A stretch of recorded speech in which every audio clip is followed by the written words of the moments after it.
Angie Dickinson, born Angeline Brown on September 30th, 1931 in Culm, North Dakota, grew up in a German-American household that valued education, discipline, and hard work. The second of 4 daughters of Leo Henry Brown, a small-town newspaper publisher, and his wife Frederica, Angie learned the importance of perseverance early on. At age 10, her family relocated to Burbank, California, placing her closer to the entertainment industry that would define her life. Though she did not initially plan to act, the move to California exposed her to opportunities that would eventually shape her future career as one of Hollywood's iconic actresses.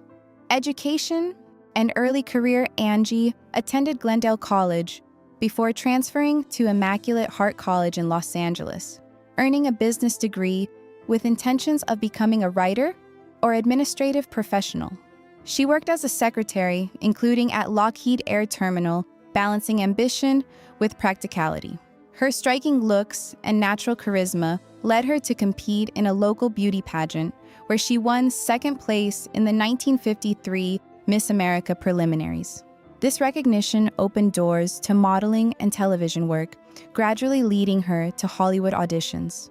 The pageant became a pivotal moment, redirecting her path from a conventional career to one in entertainment, where her talent and presence would soon shine. Breakthrough in Hollywood, Angie made her film debut in 1954, but her breakout role came with Howard Hawks' 1959 Western Rio Bravo.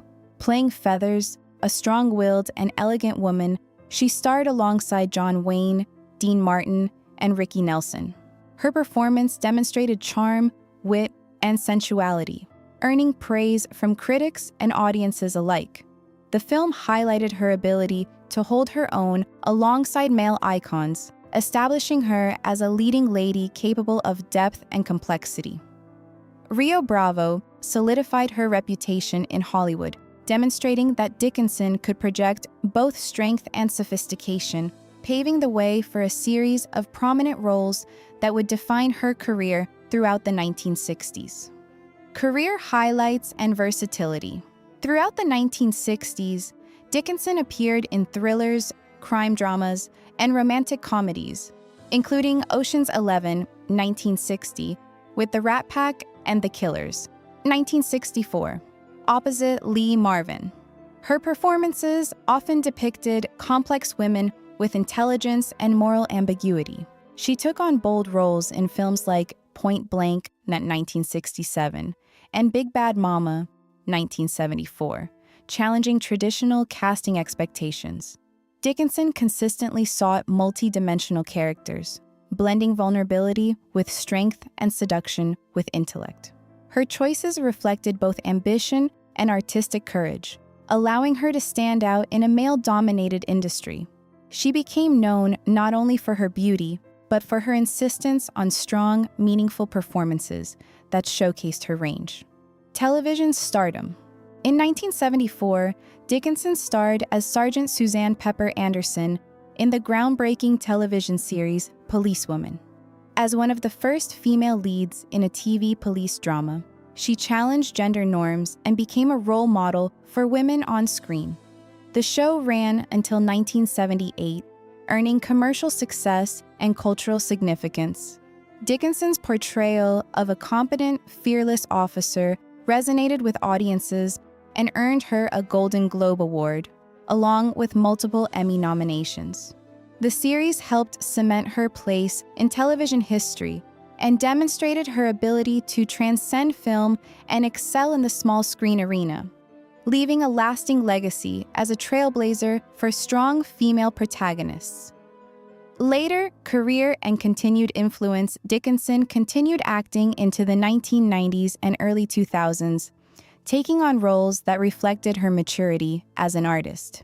She appeared in Brian De Palma's Dressed to Kill, 1980, receiving critical acclaim, and starred in the TV movie Hollywood Wives, 1985.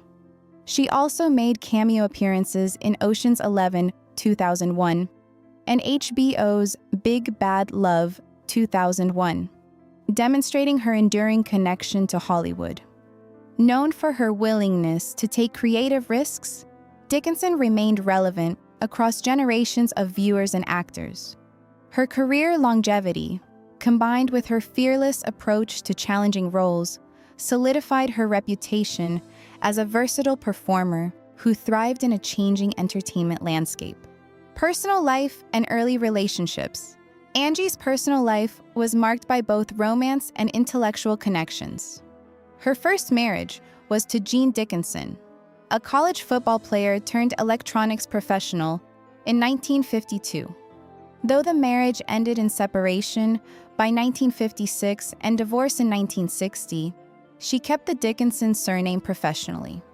During this time, she also formed a friendship with economist John Kenneth Galbraith and his wife Catherine, accompanying them on diplomatic trips to India during Galbraith's tenure as ambassador under President John F. Kennedy. These experiences broadened her worldview and offered a unique perspective beyond Hollywood, enriching both her personal and professional life. John Wayne, patronizing co-star.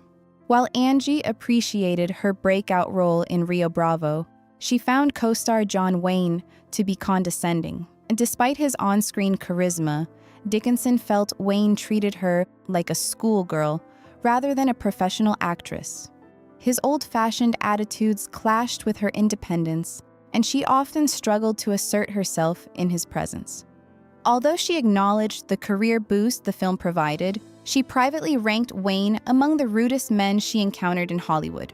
His towering persona and dismissive behavior left a lasting impression, highlighting the challenges women faced navigating the industry while striving for respect and creative equality. Jack Webb, cold and controlling. Dickinson's experiences with Jack Webb, creator of Dragnet and Policewoman, were similarly difficult. While Webb offered her one of her most iconic roles, he was reportedly rigid, emotionless, and overly controlling on set. Their brief romantic involvement did little to soften his harsh demeanor.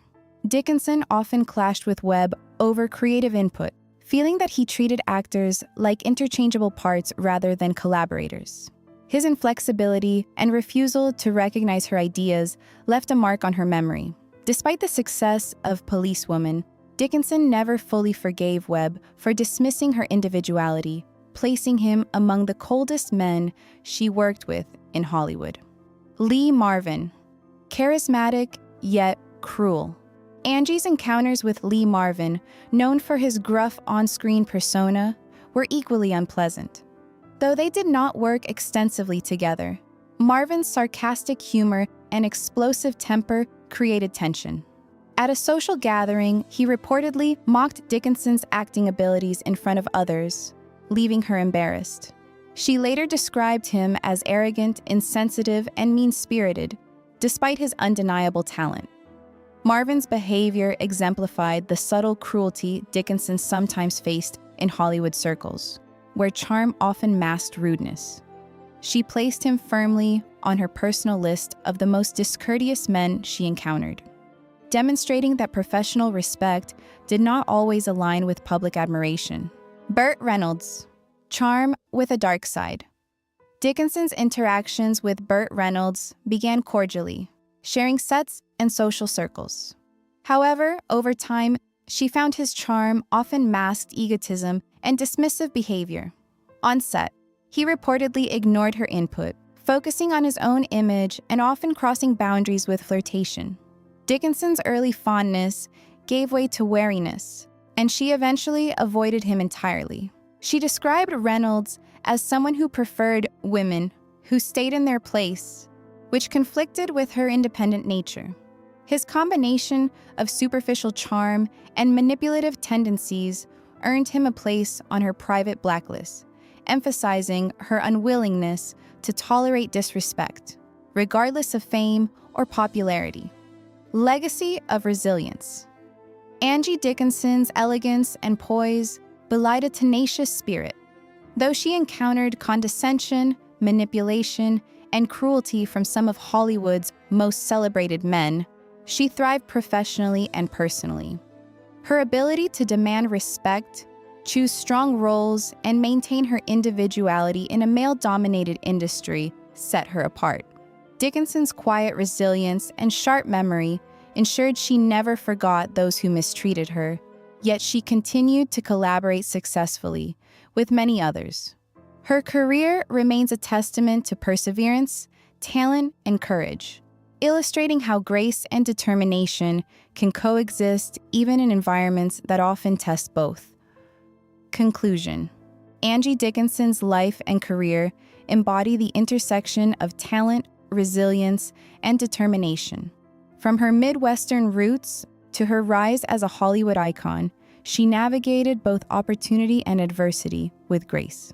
Her encounters with John Wayne, Jack Webb, Lee Marvin, and Burt Reynolds revealed the challenges she faced as a woman asserting herself in a demanding industry. Despite these experiences, Dickinson carved a legacy defined by strong performances, barrier-breaking television roles, and personal integrity. Her story stands as a powerful reminder that true strength often lies in enduring hardship while remaining committed to one's craft, vision, and self-respect.